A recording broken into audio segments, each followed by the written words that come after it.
My Amazon sales have sucked over this past week. Just look at this, down over 30%. But I'm not actually that worried about it, and actually a little bit excited because it gives me the chance to make some more money, but we're gonna have to do a little work. I only sent in one shipment of June inventory, and it was really big, but Amazon has said that they're actually taking way longer to check in the shipments and get them ready. On top of that, they're telling me that they're gonna be sending my stuff to 14 fulfillment centers, which means that I might not have all my inventory available until August 26th. Now that date sometimes is arbitrary, and normally I have my inventory available before then, but it does give me a great opportunity to streamline my business so that when the inventory does get there, it's able to sell for higher profits than what I'm used to selling my inventory for. And I'll have less worries or time thinking about having to do this thing in my business. Let's talk repricing. First, the basics. A repricer is a third-party software that's going to plug into Amazon's API, kind of their back-end information, get information about your account, and then change the prices on your inventory for you. Now, if you have more than like 20 or 30 items, you might want to pay for a repricer because you're going to need to stay price competitive whether or not you reprice your items manually or you purchase one of these third-party systems. Because if you sell on Amazon, you know how important it is to actually get the buy box, which is going to dictate pretty much how much you sell on the platform. If someone's always undercutting you by 1 cent and you have similar metrics in terms of customer satisfaction, then it's going to be really hard for you to get the buy box, which is where a repricer comes in and does that work for you. I do know there are some people like Natasha who does it manually, and some other people have asked me what I do about repricers. But whether you do it manually, which means going into Seller Central and changing the prices all yourself, or you go the lazy way or the smart way or the easy way, however you want to think about it, there are essentially two types of repricers. The first type of repricer is based on price action. I don't have any personal experience with these, and they do tend to be a little bit pricier because of what I'm about to tell you that they can do,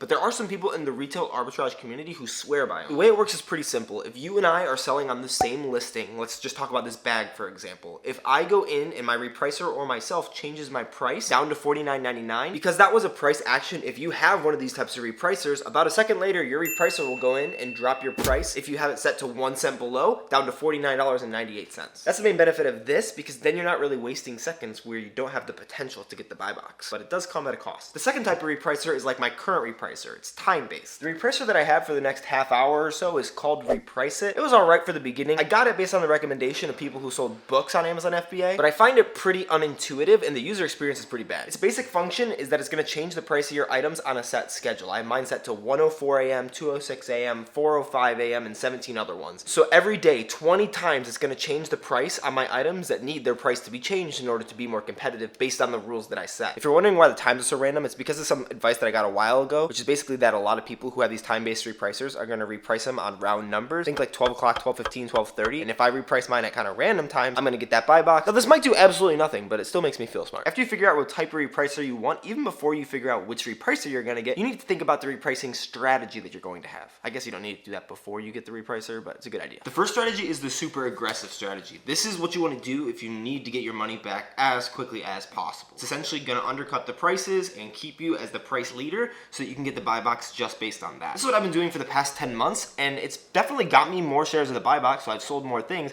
but I've given up a lot of potential profit to do that. But profit isn't the only important metric in your business. If you have really good profit margins but terrible sell-through rate, then you're not actually going to be making a lot of money, even though you'll be making good margins. So you won't have any cash flow to go and buy more inventory, so this aggressive strategy might be good when you're starting out because you need quick flips if you're not starting with a lot of money like I wasn't when I was beginning. The second strategy is super conservative. This is when you won't settle for anything but the highest profit margins. I have a few items that you might call super conservative because I noticed that they were selling at higher prices even when the price dropped, so I just took my repricer off of them completely. But you can really only do this if you have a lot of money to pour into your business, or you don't want to actually grow your business quickly because it's going to take a while for you to get your money back if you're not selling the fastest moving products. Third strategy is something that I'm hopefully going to be able to find today, which is based on your buy costs. Now I've heard that this is something that's a reality based on a Facebook group that I'm in. One of these would interact with your inventory software so that you can set minimum prices or minimum return on investments. So if I bought something for $5 and I wanted to make a minimum of 30%, it would make sure that I didn't reprice below the point where I would get back $6.50 after Amazon fees. But obviously, if you make a bad buy, you can only hold out for so long until you realize that you made a bad buy and the price is never going to reach where you want it to be, and you should just sell it. So I can't get away from those issues that I have, but this is what I want to stop doing. 1.5 pages out of my 15 negative return on investment items. That's only 10% of my sales on a per SKU basis. But that's 10% of my sales on a per SKU basis. Obviously, some of these are bad buys, but I've had so many sales that were items that could have been very profitable that weren't because I was pretty crappy at repricing. Let's just look at these two quick examples. First is this phone case. I bought 3 of them for $6.39 at Marshall's and lost $1 each. I obviously thought that they would be making anywhere from 60 to 100% return on investment, but we'll get to why that didn't happen and what this change is going to do for that in a second. Let's copy the SKU real quick and go take a look at it over on Amazon, and great! It's now selling for over $40. Mine sold for around 11 each. And is it just some price gouger who's on this listing? Who's the one selling this? Oh, it's Amazon themselves, so some people would say yes. But that's besides the point. Look how much money I could have made versus how much I gave up just because of my stupid repricer. Let's look at one more to really drive this deep into my depression. Here is a moleskin. I bought these originally for just over $8 at TJ Maxx. They all sold within about a month, which is great because that means I got my money back. But look at this now. Currently, they're selling for $25 plus, and look at how many sellers are on the listing at that price. Look at how much money I could have made, but instead, I ended up losing. I didn't even break even, but one like equals one support that I'll do better next time. I'm pretty sure that the reason that this happens is when I'm buying these items, I'm not the only one buying them, especially someone who does retail arbitrage at just stores that are all across the nation. There's so much opportunity for other people to be buying the same things that I am. But because of that, especially as new resellers, you want to get your money back as soon as possible, which makes a lot of sense, so you price really aggressively. And here's an example of what I'm talking about. Remember a couple weeks ago when we went and bought a lot of Under Armour socks because I started getting engaged in Under Armour? If we go and look at those listings now on Seller Central, we'll see that my prices where I would earn any money pretty much are above where the listing prices are right now. I figured that would probably happen, which is one of the reasons why I said in that video or the next one that I need to make this repricer video so that I can change my repricer to make it so I'm not going to lose money on all of those like I probably would be doing right now if my repricer was just going at it. So I turned off my repricer from all of those items. And a lot of the repricers like the one that I have are really simple, semi-intuitive, then you can just kind of set it and forget about it. And if you're like me, as long as I'm able to make enough money and feel relatively comfortable about it, it's not really worth the change in my mind, even though it totally would have been. And obviously at the beginning, you're going to be needing your money back soon, and this definitely served to do that for me, so I was able to build up my capital and my inventory. So no judgment on doing it this way, but let's find a better repricer, and I'll show you how it all works. That is, if we find one. So let's try it. Here are the rules that I have for the repricer that I want. First, it has to be under $50 per month. Currently, I spend $17 per month for the amount of items that I have my repricer repriced, but I really don't feel like it's the best, and I think it's worth it to pay a little bit more for a better repricer, so I want to try to find one that's under $50. Second, it has to be able to reprice up to 2,000 SKUs. Currently, I only have about 1,300 SKUs, but I'm planning on building up a little bit of my inventory after I purge it, so I'll probably drop that down to like anywhere from like 400 to 900, depending on how many active I have, and then eventually it'll be built back up as I get more inventory. Third, I want it to be able to plug into Inventorylab because I want it to be based on my buy costs, and right now that's where I put all the information. That's pretty much the only place that I have it, so we might be looking for something like that. Fourth is kind of a want. I want it to have an app. Reprice its user interface, frankly, just kind of sucks. Looks like it's from like 15 years ago, and it only has the desktop version. And then fifth, a free trial would be great. An affiliate link would be great as well, but those are just kind of extra perks on top of whatever it would be. It'll be worth it to invest in my business, but if I can get a free month worth of repricing, I'm all in for that. So let's get to searching. Let's start out with a Google search. Best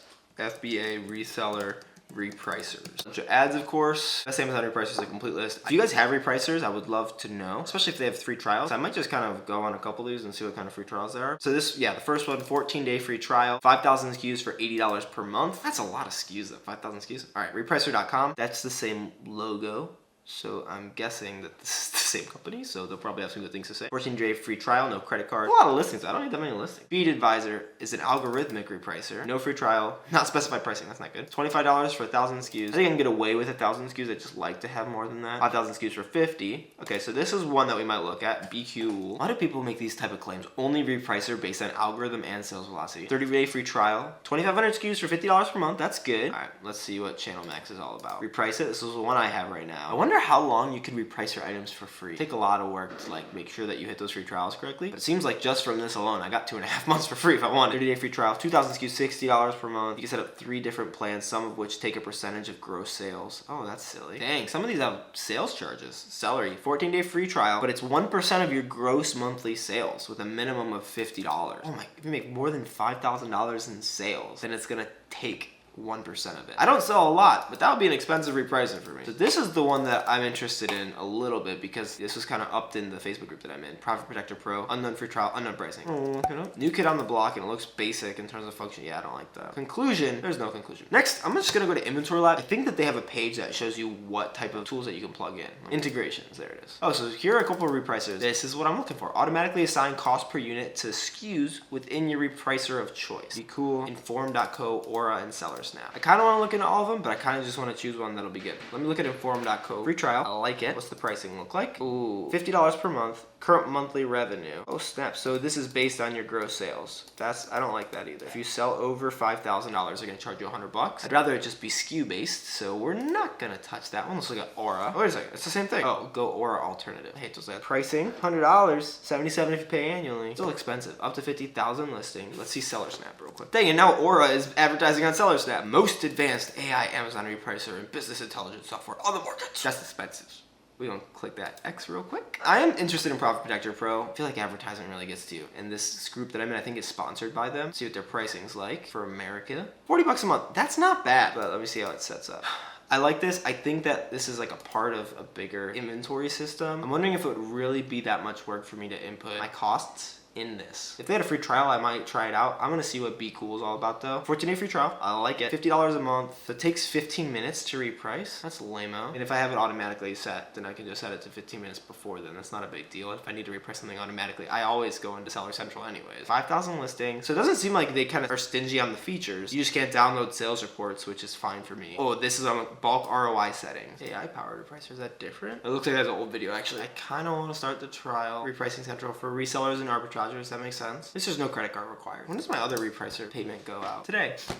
Dang it, hit the me. Oh, I'm so dumb. Let's see. Are there any good reviews though? You know we gotta go to YouTube for this one. 3 months ago. 2 months. Yeah, so this guy, Fields of Profit, he's saying that they now have a new AI repricer, which is nice. I'd rather than have an AI repricer because then I don't have to create as many rules and I'm lazy. That's exactly what I want. Minimum, maximum price for profitability. This guy sells more than me and he's using it, so probably decent. I don't know. Obviously the scope of this video is just getting a new repricer so that I can start making some more profit. And even just like thinking about having this makes me so much happier because I think that my repricer has been good to get me my money back, but I felt very like undercut. Getting something like this and just kind of letting it do its thing, knowing that if it sells, it's going to sell within rules that I've preset for minimums and maximums, that might be good. I'm going to finish watching this video so that he gets the full videos worth of watch time because I definitely think that he deserves it. You can check out his channel down below if you want, Fields of Profit, and we'll sign up for that free trial and set our rules. I'm going to see if they do have an affiliate link that I can put on my channel, but we'll go over down here. Wait, I don't even have an account yet. First, I guess we got to sign up for Repricing Central. We'll connect it. I'm wondering, the last time that I set up a repricer or a lot of these other things that work with Amazon, you have to go and like get some information from Amazon and then give it back. It seems like this is a little more integrated than that. So let's see. Authorize new developer. Oh, this is really nice. This is so much easier. It was so easy. Connected that. Start repricing. Also just go over here, repricing schedule, turn off all schedules. Let's just delete all the rules. There we are. Add a repricing rule. Perfect. These are all the AI rules. I don't need to change anything. Those are the rules that I kind of want. Let's just go back to the dashboard and see what to do to set up. So I'm going to come back. Over here into Inventorylab, go over to my name, to settings, and then down here to integrations, and we'll set up this Bqool integration. 50,010 listings. Wait, do you only get 10 AI listings? Wait a second. Rule-based versus AI powered. Let me make sure that I see what's going on here. Okay, in the Bqool settings over here, you got the user profile, which just has all of your information, the subscriptions that you have with them. What I'm a little bit worried about is it says 50,010 listings, 50,000 RB, 10 AI. So I'm guessing maybe they only give me 10 listings that I can use the AI repricing on. I think that Warner said in his video made me think that.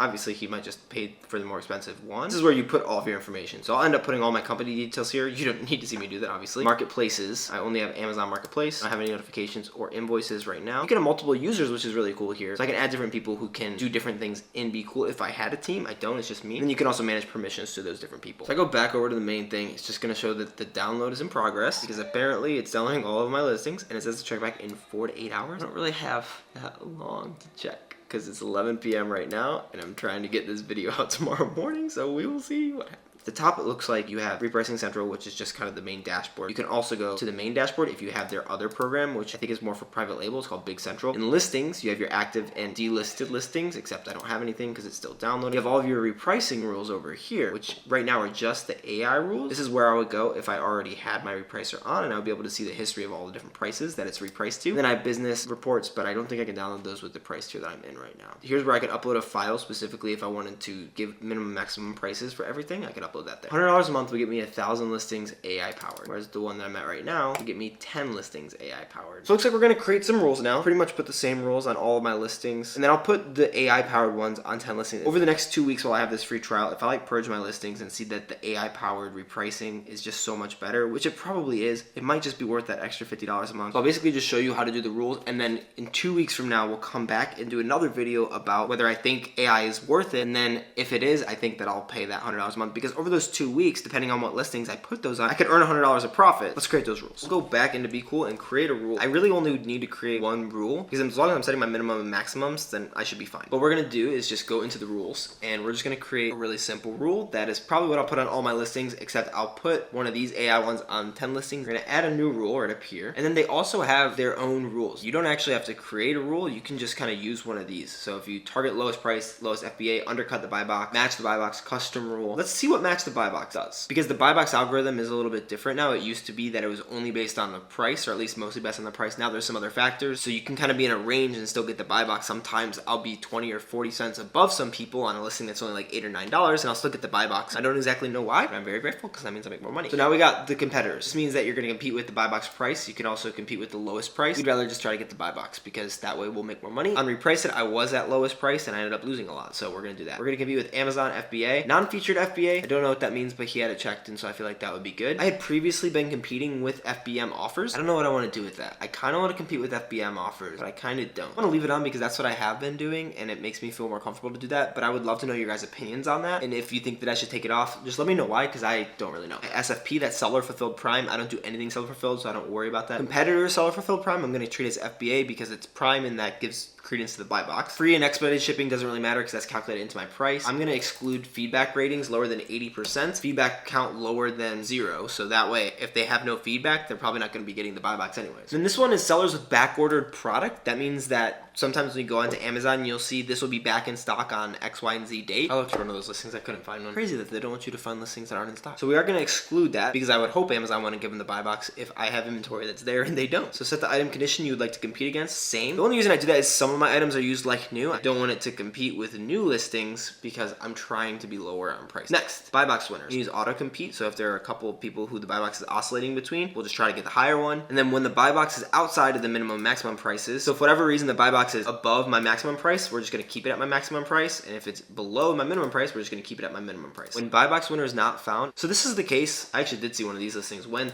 sometimes there are listings where Amazon thinks that all the prices are too high, and so they end up just not giving anybody the buy box. That's like one of these. You see there's no more buy box, but you have see all buying options, so you can still buy it, but there's no buy box. So when that's the case, we're just going to kind of keep our price, do not reprice. Then when if someone else gets the buy box, then they'll start repricing again. When competition is not found, like I'm the only seller, just use the maximum price. And then this is kind of like if there's some sort of error or something, then they won't reprice. If you don't want your price to fluctuate a lot, then you can go ahead and set a maximum that your price will decrease. Since I'm gonna have minimum maximums already set on all of my stuff, I'm not really gonna worry about this. Yeah, when the price is below your minimum, you just keep it at the minimum price. You can customize it to set it at like the lowest possible that you'll take. On my old repricer, I had just my minimum floor at like $5.25, and that was normally on items that I could get for like $1 or less. And then here you can create specific settings for when you're competing against different people. If Amazon is on the listing, then you might want to just try to undercut them, and so you can try to drop the price by 1 to 2% or something like that. I'm not going to worry about any of that, and we're just going to keep that how it is. Then when you're in the buy box, don't change buy box price or raise my buy box price to maximize profit, lower to stay competitive. I'm just going to actually put it at raise.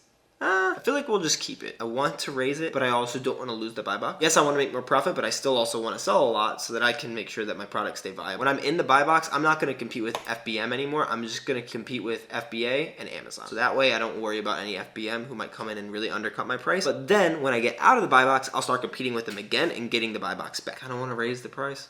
I'm going to hit raise the price to maximize profit. Oh, this is cool. So when I get the buy box, say I'm on the listing with 2 people. It's me at $10, them at $11. If I get the buy box, I'm going to raise my price to $10.99. That way I'll maximize profit. So that's actually pretty cool. I'll hit next based on a set schedule. And so you can put it as a schedule like it was on Reprice It. I think it'll just default to every 15 minutes. So we're not going to do that. Change the name of this guy. Make money 1. I don't know. That's the only one I'm going to have. So we'll just keep it that. All right. Rule overview. And then we'll save and finish. Perfect. So now we have make money 1 and then the different AI buy box ones. And so we will add all of our listings as they come, which I don't think any are. Yep. Nope, check back. It's 11:30 now, so I'm going to start editing this video, but I am going to come back and check in with this. Hopefully it's done before tomorrow morning, so I'm able to put it in the video, and you'll see that here. Okay, so it's the next day, and I still haven't checked to see if all my inventory is available yet. I really hope so. Just go to our listings, active listings. Let's see. Perfect. As of right now, it doesn't actually look like it has imported all my cost information from Inventorylab. That would come right here. If we go over to settings, general, down here we can have Inventorylab integration. Turn that on. Once both are turned on, Bqool auto synchronize costs every 12 hours. So we turned it on,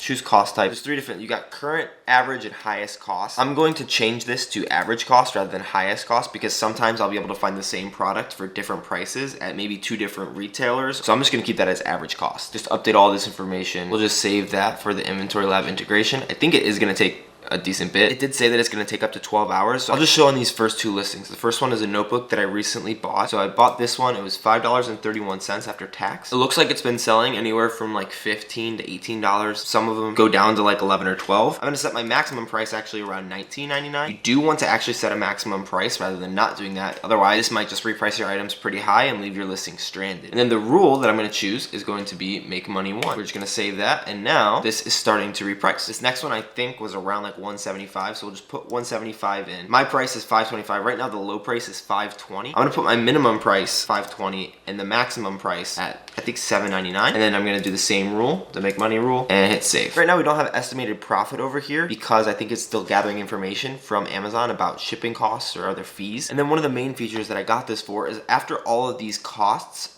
are put in from Inventorylab, after that syncs up, you can actually go to bulk actions and you can set minimum and maximum pricing rules. All listings missing minimum and maximum pricings, and you could set price based on your price plus shipping or even ROI. So my minimum price, let's just say I want that to be 30% ROI. That means that no matter what, I'll be making a minimum of 30%, obviously as long as it sells within these repricing rules, and I can set my maximum price. You could also make that ROI. I wouldn't recommend that necessarily unless you put it at like 500 ROI, but then your price might be really high. You might want to set your maximum prices yourself, or you can do it based on profit margin. But honestly, I think one of the main things that's going to help with me is purging my listings so that I only have active listings on my FBA account, and then I can just go through, take the time to actually put all the prices on it. But I really love this minimum ROI feature. That way I can make sure I'm not losing money. After that happens, you would just hit save, and then it would apply to all of your listings. It would take a couple minutes, but it would eventually get all of them done. Bqool does have an affiliate program that I just joined. I'll have an affiliate link down below if you want to support the channel and are interested in Bqool. If you want a full in-depth review like I did for Inventorylab or Scoutify, just let me know and I'll be able to do one. That'll help me to also learn the program so I know all the ins and outs of it. Back to me in the past. Well, I'm actually really stoked on this new repricer. I do hope that it ups my profits in a big way. I don't see how it wouldn't because this seems like a much more intuitive repricer. We can also check back in those 2 weeks when my trial is up and see if I should upgrade my accounts. If my repricing strategy is good enough, we might just keep it at that. But just so that we have a benchmark, my profit percentage right now is right around 20%. The highest it's ever been is 25 or 26%,